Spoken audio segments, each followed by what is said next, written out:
जी ये पेपर है जी हमारे पास केनाल पटवारी, पेपर नंबर 133। इसका फर्स्ट क्वेश्चन लेते हैं जी। The length and breadth of a rectangular drawing room of a house, जो कि 18 फीट और 13 फीट है रिस्पेक्टिवली, यानी बिल तरतीब। The length of house is 10 feet. ये लेंथ नहीं है, ये क्या है, ये हाइट है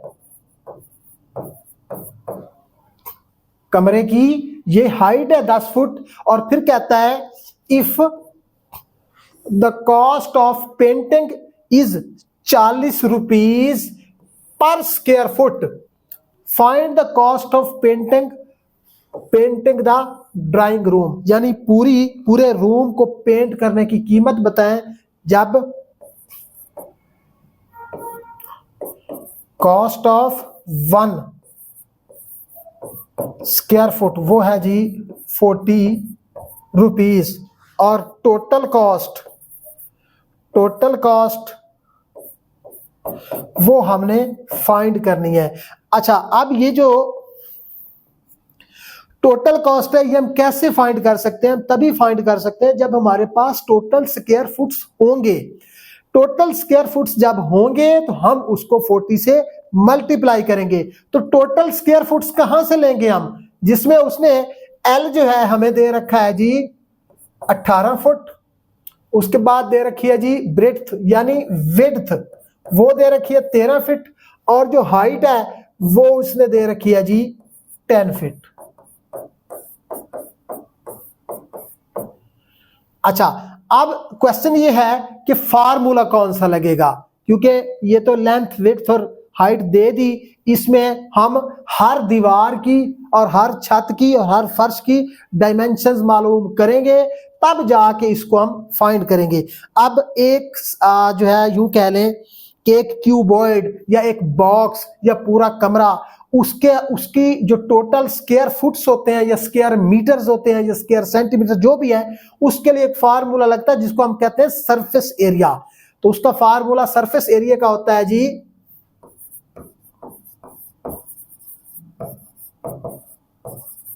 सरफेस एरिया का फार्मूला होता है जी 2LW प्लस 2LH प्लस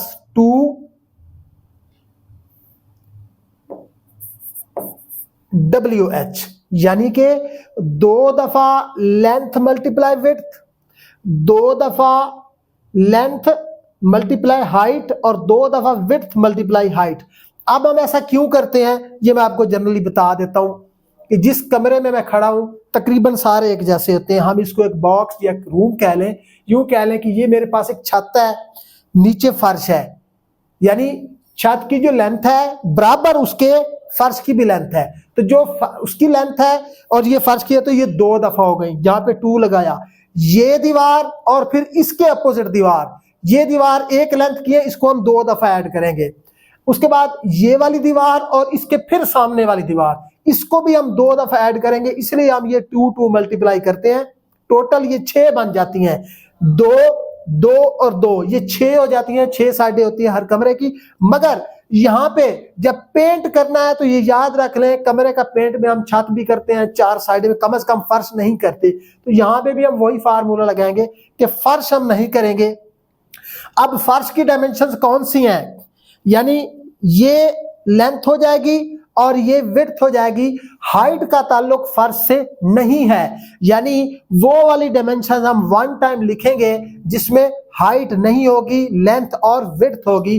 तो इसको आपने करना ये है, ये तो है ना सरफेस एरिया का फार्मूला, लेकिन आपने सरफेस एरिया का फार्मूला यहाँ पे नहीं लगाना। ये तो मैंने आपको समझाने के लिए किया था। यहाँ सरफेस एरिया मिटाएं और आप लिखें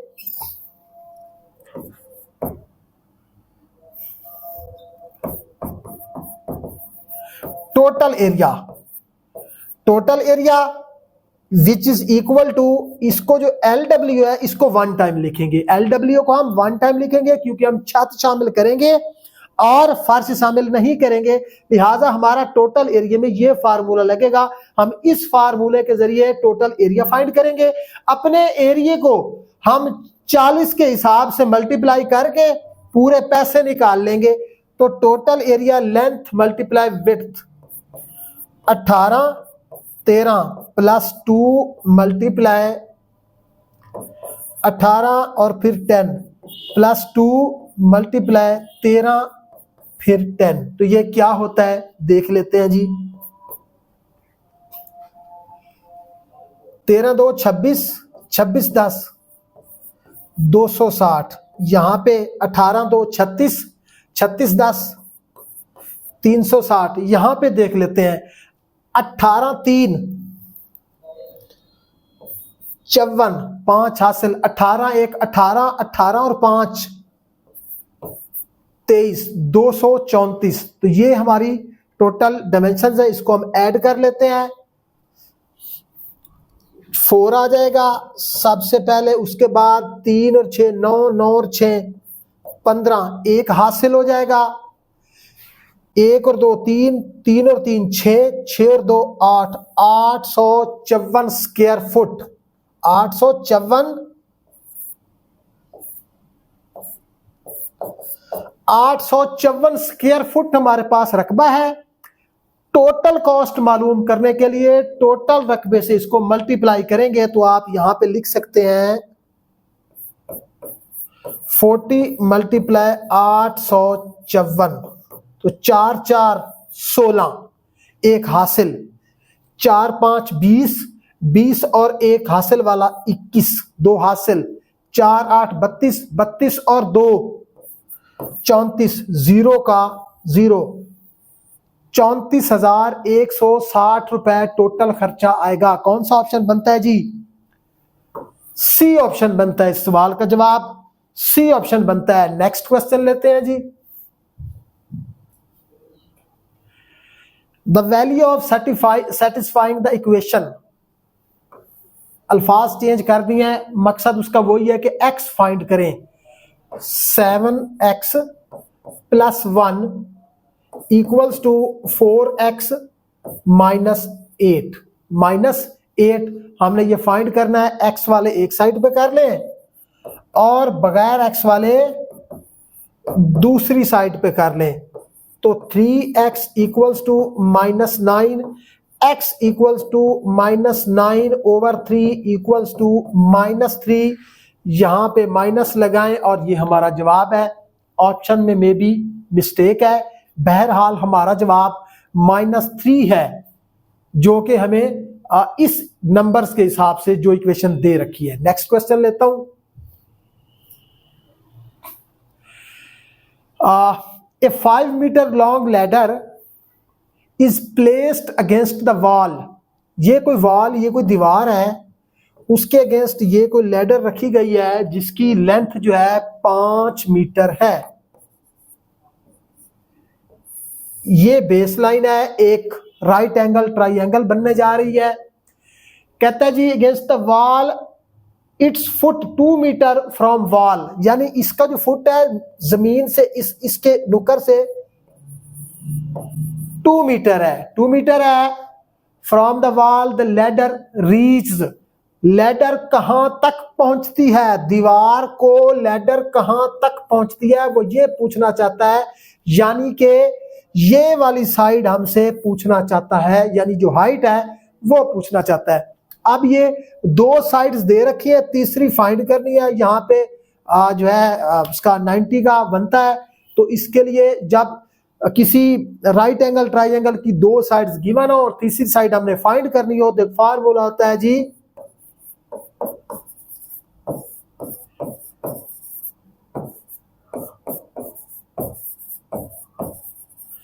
पाइथागोरस थ्योरम उसको कहते हैं हम। यानी कि सी स्क्वायर बराबर ए स्क्वायर प्लस बी स्क्वायर, यानी ये जो हाइपोटेनियस होता है इसका स्क्वायर इक्वल्स टू बाकी दोनों साइडों के स्क्वायर्स के सम के। तो अब हमारे पास ये स्क्वायर 5 का स्क्वायर है, इधर इसको हम 2 का स्क्वायर कर लें और इसको हम h का स्क्वायर कर लेते हैं। हमें h चाहिए तो हम कैसे फाइंड करेंगे? ये तो हो जाएगा 25, इसको 4 करके इस तरफ ले आए तो ये हो जाएगा -4। तो इधर हमारे पास हो जाएगा 21 h का स्क्वायर। h का स्क्वायर बराबर 21। अगर हम इसका वो ले लें अंडर रूट करें, हमारे पास h आ जाए, तो ये जो 21 है 21 अंडर रूट के नीचे चला जाएगा, 21 अंडर रूट के नीचे जाएगा, तो ये डी ऑप्शन जवाब बनेगा, डी ऑप्शन जवाब बनेगा। नेक्स्ट क्वेश्चन लेता हूं जी। A diameter of a wheel of car, एक कार के व्हील का जो डायामीटर है, डायामीटर ये पूरा फासला होता है, वो कहता है जी 48 सेंटीमीटर है। If car travels at average speed of, speed of car 3.5 kilometre फी घंटा, 3.5 किलोमीटर पर आवर ये स्पीड हो, तो number of revolutions made by the wheel per minute,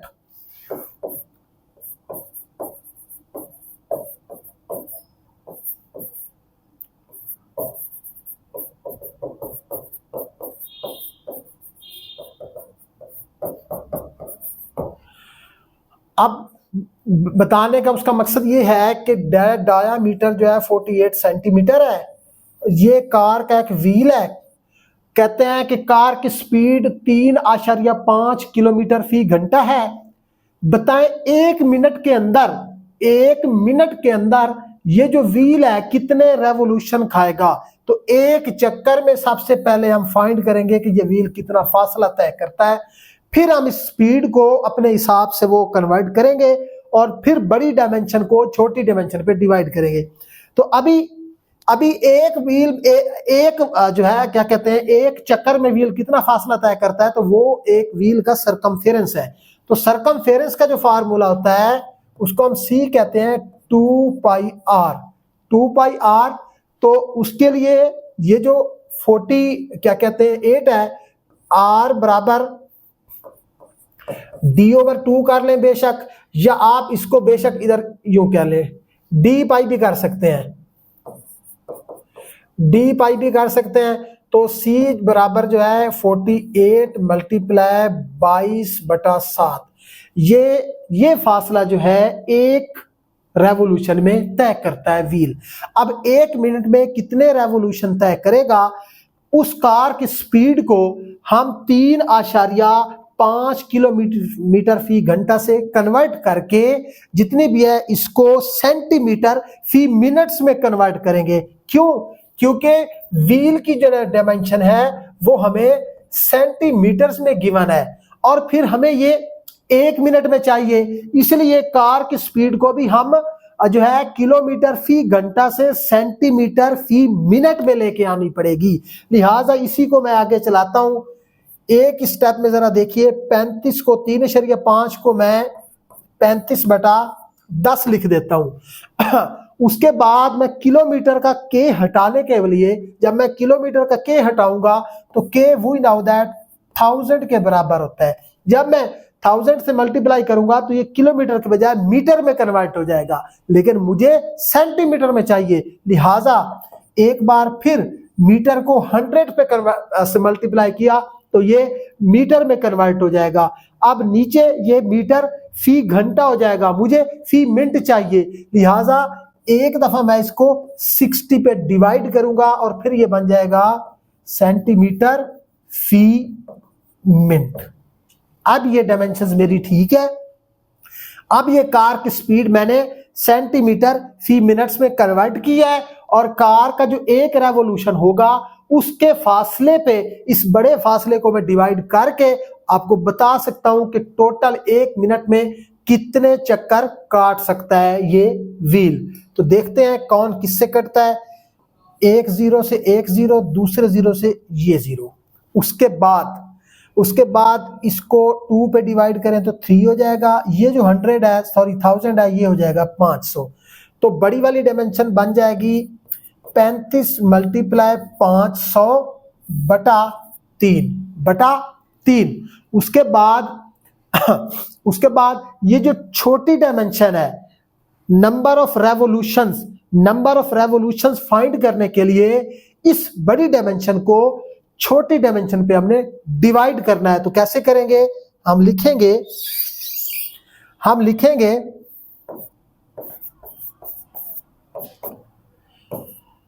35 multiply 500/3। अब बटे का बटा बनने जा रहा है, थोड़ा कंफ्यूजन हो सकती है, डिवाइड ही करना है। आप डिवीजन का साइन लगाएं और फिर ये लिख दें 48 मल्टीप्लाई 22/7। अब वी नाउ दैट ऐसी कंडीशन हो तो हम क्या करते हैं, जरा देखिएगा।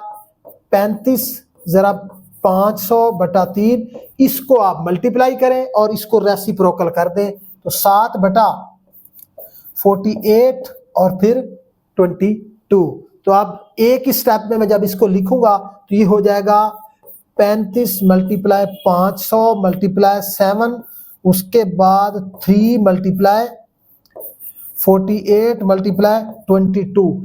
अब जब इसको सारे को आप कन्वर्ट करेंगे, यानी सबको पहले आपस में मल्टीप्लाई करें, इसको मल्टीप्लाई करें और फिर एक लंबी बड़ी रकम को नीचे वाली बड़ी रकम से डिवाइड करेंगे, तो आपका जवाब पता क्या आना है? आपका जवाब आना है 38.66, which is approximate equal to 39। Approximate equal to 39। ये 38.66 ये 67 आ जाएगा, तो आपने अप्रोक्सीमेट 39 इसका जवाब लगाना है। ये पेपर भी कंप्लीट हुआ।